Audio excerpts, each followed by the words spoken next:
Ever finish a show, close your laptop, and felt absolutely nothing?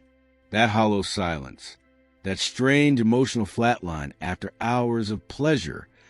We thought Netflix would relax us, but what if it's numbing us instead? We've mistaken stimulation for satisfaction. We've confused comfort for meaning. And Nietzsche, he saw it coming. 2 centuries ago, he warned of a world where humanity would no longer suffer, but would also no longer feel. A world of last men, content, safe, entertained, but spiritually dead. Netflix isn't just entertainment. It's a mirror, a symptom, a modern altar to pleasure, and a quiet death of passion.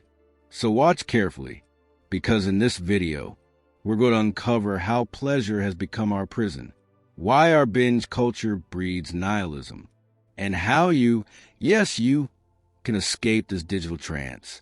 Stay till the end, because I'll show you exactly how to reclaim your hunger for life.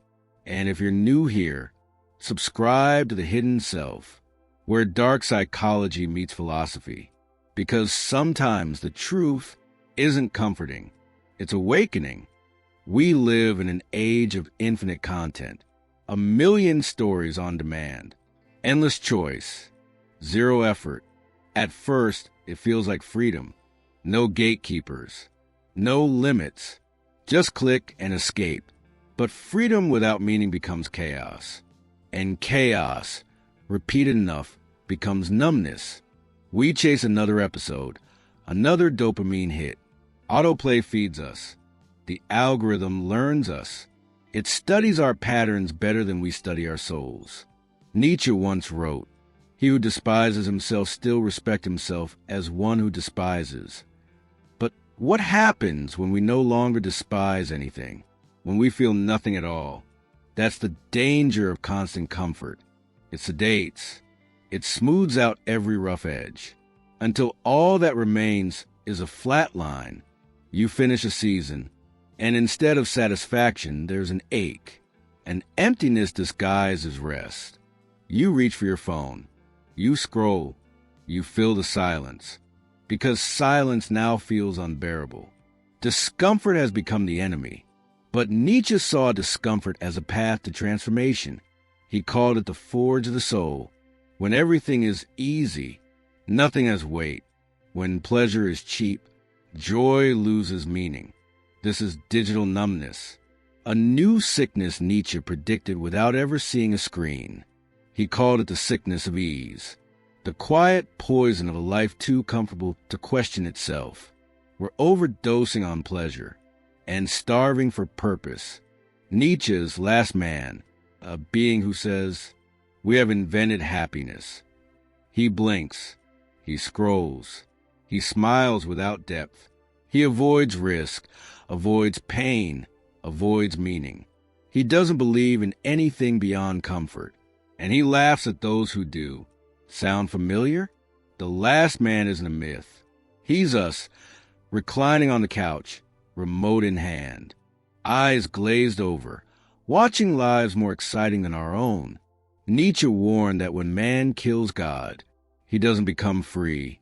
He becomes comfortable. And comfort kills faster than despair. Today, our temples are digital. Our priests are algorithms. Our gospel is next episode in 5 seconds. We worship ease. We sacrifice meaning. The last man doesn't rebel. He consumes. He avoids the abyss not by facing it, but by streaming over it. In Nietzsche's words, man prefers to will nothingness than not will at all. And Netflix has given us the perfect form of nothingness. Stories that move us briefly, characters that feel real, but fade the moment the credits roll.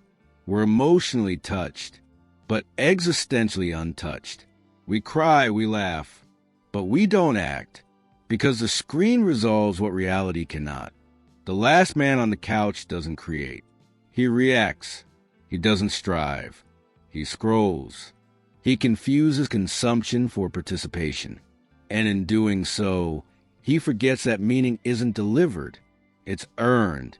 Nietzsche's prophecy has come true, but not with war or catastrophe, with comfort, with couches, with content, and the most terrifying part, we call it relaxation. Pleasure isn't evil, but like any drug, the dose determines the poison. When pleasure is rare, it awakens gratitude. When it's constant, it kills sensitivity. This is the pleasure paradox. The more we have, the less we feel.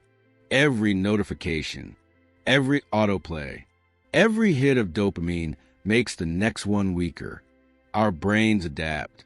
Our thresholds rise until nothing satisfies and everything feels flat. Neuroscientists call this desensitization. Nietzsche called it nihilism. Man would rather will nothingness than not will at all. We no longer suffer, but we no longer burn. Our nervous systems are exhausted. Our souls underfed. This is what I call narrative obesity. We consume endless stories, but stop creating our own. We binge fiction, but neglect the fiction of our own becoming. Nietzsche believed that life's meaning arises through overcoming, through tension, through suffering willingly embraced. But we've replaced overcoming with overwatching. And the tragedy? Our hunger for meaning hasn't disappeared. It's just been anesthetized. Think of the last time you finished a show that moved you deeply. What did you do after? Reflect? Write? Act? Or open the next tab? That's the loop, the quiet spiral of numbness. A pleasure so available that it devalues itself. Nietzsche would ask us, if your pleasures no longer make you alive, are they still pleasures, or are they disguises for despair? We are drowning in comfort and dying of thirst. So what now? How do we escape the narcotic of endless pleasure? First, we must see it, truly see it. Awareness breaks hypnosis. When you catch yourself auto-scrolling, pause, breathe, ask, why am I watching this? Is it to feel or to avoid feeling? This is what Nietzsche meant by amor fati, the love of one's fate, to love the real, to face the discomfort you've been avoiding. The cure for numbness isn't more pleasure. It's presence. Start small. Watch intentionally.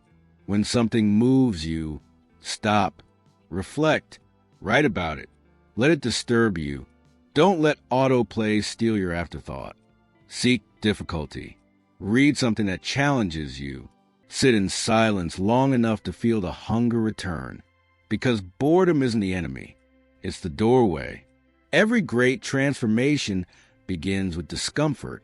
And every great mind, Nietzsche, Jung, Kierkegaard, understood that pain refines perception. When we embrace struggle, pleasure regains its weight. So maybe the solution isn't quitting Netflix, but reclaiming how we engage with it. Make entertainment sacred again. Don't consume, converse. Ask what the story says about you, about what you avoid, about what you desire. This is the difference between passive pleasure and conscious art. You don't have to delete your subscriptions, but you must unsubscribe from your numbness, because the greatest show isn't on Netflix. It's the unfolding of your own consciousness. That moment when you face yourself, that's where life returns. So what have we learned? That pleasure without purpose becomes poison.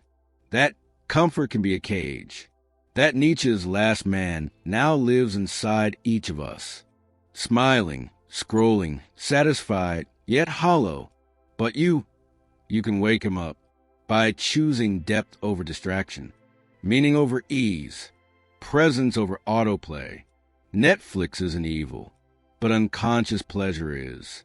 And every time you pick the harder path, you reclaim a piece of your humanity. I hope this video helped you see your own reflection a little clearer, because this isn't just about screens. It's about the quiet war for your attention and your soul. If you felt something, even discomfort, that's good. That means you're waking up. Now, don't just feel it. Live it. Reclaim your hunger for real experience. And before you scroll away, subscribe to the Hidden Self.